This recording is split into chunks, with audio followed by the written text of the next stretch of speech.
now? Which people? The folks, the 11 million, 20 million, whatever you want to deport. A lot of them are committing crimes like murdering the 12-year-old girl in Houston. In fact, so that's we're very one. concerned That's about one that. out of 11 million. What is? We can take the remaining time of the segment, and I can give you a lot of examples. In Texas, undocumented immigrants were 37.1% less likely to be convicted of a crime. Undocumented immigrants, and according to a survey, University of California Riverside study, 33% less likely to be in prison as of 2021. The young lady killed in I'm just giving the numbers. Well, what do you tell the parents of those people, those young girls who were killed? This is absurdity. The preponderance of these people, Michael, are male. But what is the difference between an illegal immigrant who unfortunately engages in that activity? And we don't like that. I want to be clear. We don't use the term illegal. So yeah, we don't. Undocumented individuals. They're illegal aliens. Undocumented individuals versus anyone else.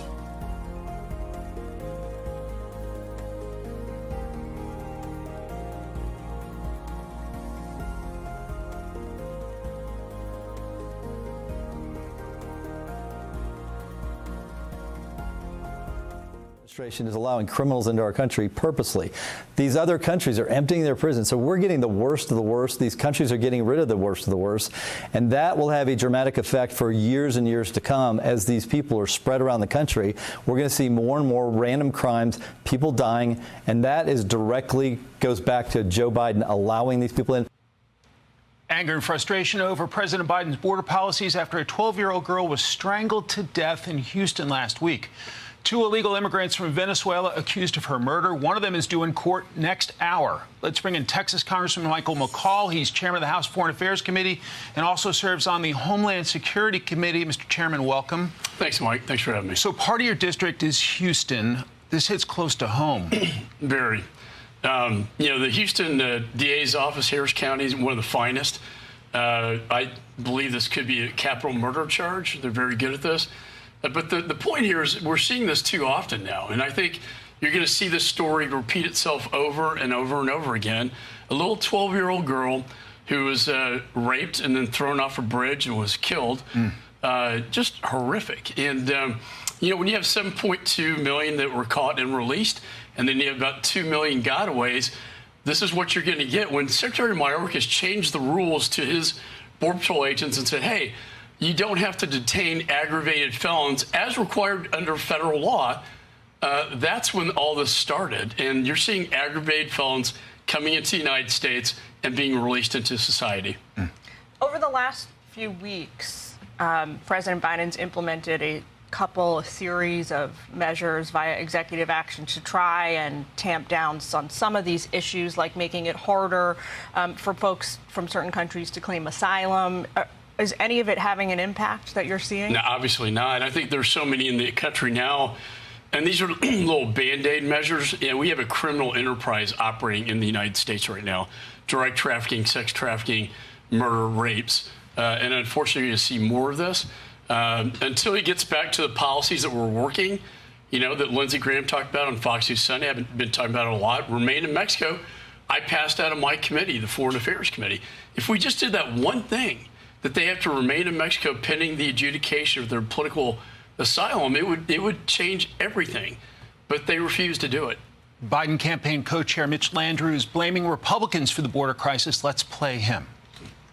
The border is in trouble, and it has been for the past 20 or 30 years in this country. Joe Biden, on day one, sent a comprehensive immigration reform proposal to Congress. They did nothing with it. Then, as you may recall now, 4 months ago, after the Congress doing nothing, the president met with the most conservative Republicans in the country. They asked for everything in the border bill. The president gave them to him, and because Donald Trump called and told them not to do it, that border bill is still waiting. Mr. Chairman, how do you respond? Well, I chaired the Homeland Security Committee for 6 years, and I was a federal prosecutor that did this. Look, immigration reform is not border security, and that's what they're trying to conflate, and it's not the same thing. You need to secure the border, then talk about immigration reform. It's not the same issue. To say that the border, that's a Republican's fault when on day one he talks about this president rescinded all the policies that were working. And I know you're going to have, former chair of the ICE on here, Tom, is a good friend of mine. Look, remain in Mexico. All the things that were working, he rescinded on day one. That has had a direct cause and effect on what's happening down there. And don't take my word for it. The Border Patrol themselves tell me that all the time. Former President Trump is proposing, he hasn't laid out the details yet, but he's proposing mass-scale deportations as a solution to the current iteration of the crisis. If there are something like 20 million people in the United States illegally, is this proposal, I don't know, can you get behind that? Is it practically feasible in any way, or is it just a sort of aspirational pie-in-the-sky idea for him? Well, my recommendation, someone who's done this for a long time, is to prioritize your deportations, and I would start with the aggravated felons. Unfortunately, the policy of this administration, Secretary Mayorkas, to his Border Patrol agents was, hey, even though the law requires you to detain aggravated felons, I'm going to tell you, you can release them if you want to, essentially. So these are the people that have come in illegally that I think we have to prioritize to get them out of the country that are causing the crimes you're hearing about. Yeah, makes sense. Chairman McCall, thanks for coming in. Great to see you. Thanks for having me. Murder of 12-year-old Jocelyn Nungaray in Houston. Two Venezuelan migrants, 22-year-old Johan Jose Martinez Rangel and 26-year-old Franklin Peña, charged with capital murder after authorities found the body of Jocelyn strangled. These monsters took that opportunity from her, from our family, of watching her. According to a motion filed by prosecutors, the men spent at least 2 hours with a minor, tied her, and dumped her body under a bridge where neighbors found her hours later. Prosecutors sharing details they say came from the phone of one of the suspects and his own admission. At his arrest, he had a bite mark on his arm and scratch marks on his arm. Did say that he did tie her up and that he suggested that they throw her into the bayou to get rid of any DNA. Peña stated that he just kissed her and then helped throw her in the bayou, but that Martinez Rangel did everything else. According to our Houston affiliate, one of Jocelyn's family members shouting murder and I hope they kill your children in Spanish at Martinez Rangel as he left a bail hearing on Tuesday. An attorney for Peña telling NBC Houston earlier this week he is very remorseful for the situation that he finds himself in. Attorneys for Martinez Rangel have not responded to NBC's request for comment. According to an ICE spokesperson, Martinez and Peña were apprehended by Border Patrol after entering the country illegally earlier this year. Both were released with notices to appear to continue their legal process with immigration, but it isn't clear when they arrived in Houston. The case now becoming a political flashpoint. These monsters should never have been in our country, and if I were president, they would not have been in our country with a strong border. A Biden campaign spokesperson responding to attacks levied by Trump on social media, writing in part, Donald Trump is making Americans less safe by blocking the border deal. The White House sending condolences to the family, writing in part in a statement, anyone found guilty of this type of heinous and shocking crime should be held accountable to the fullest extent of the law. Jocelyn's grandfather calling for change as the family mourns her death. It shouldn't have happened. And how do we stop it? Is by asking our leaders to change the system. Immigration needs to get redone. All right, Guad joins us live tonight from Atlanta. Guad, are these suspects still being detained, and what punishment could they face if found guilty?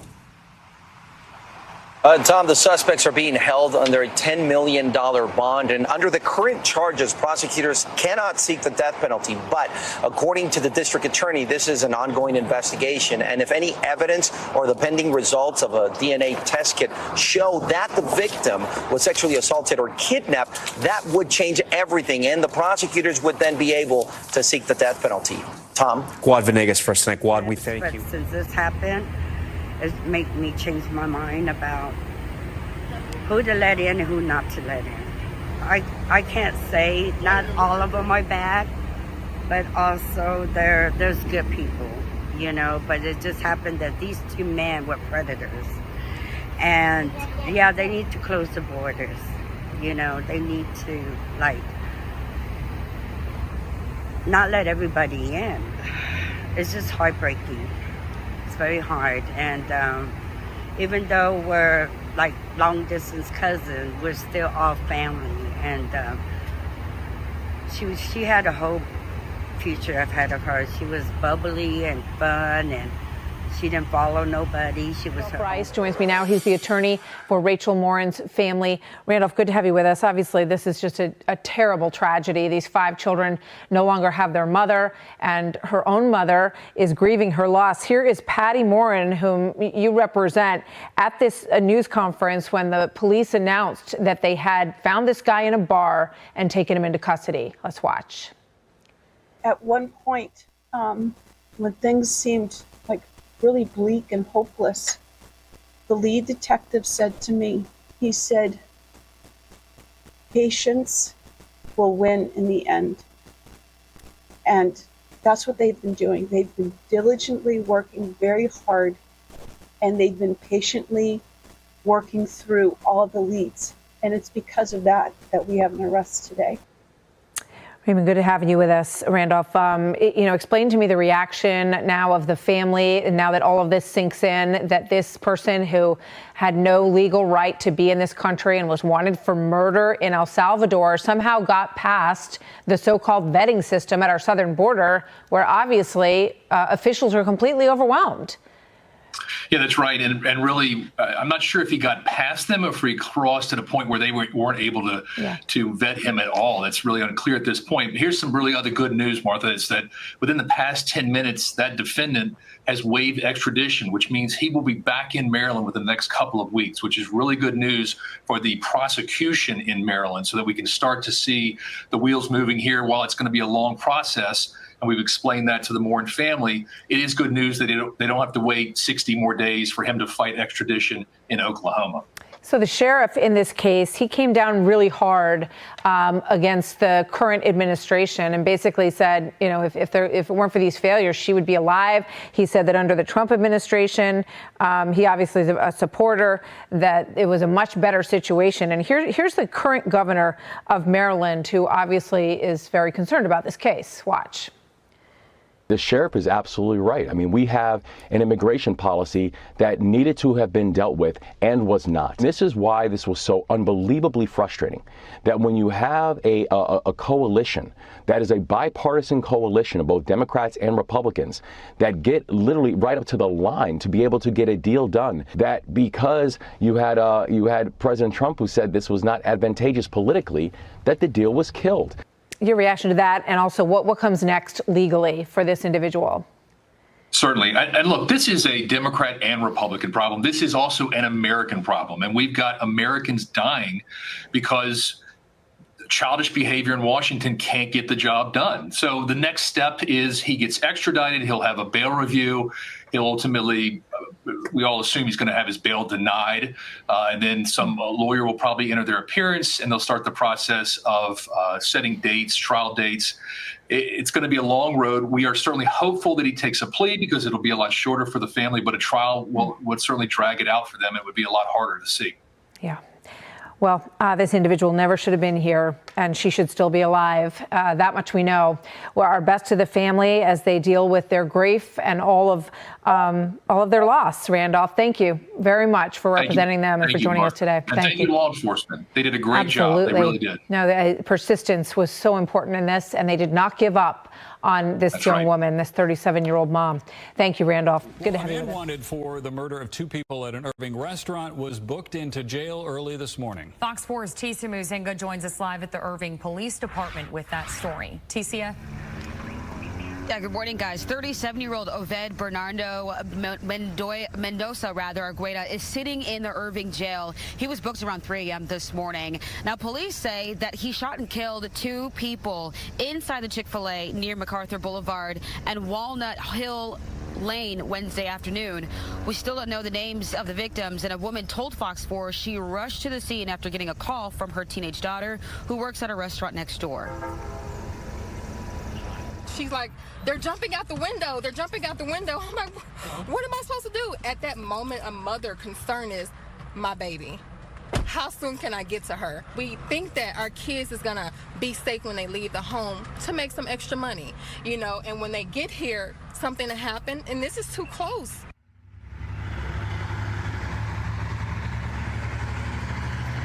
Police have not said if the victims were customers or Chick-fil-A employees, and police do believe they were targeted.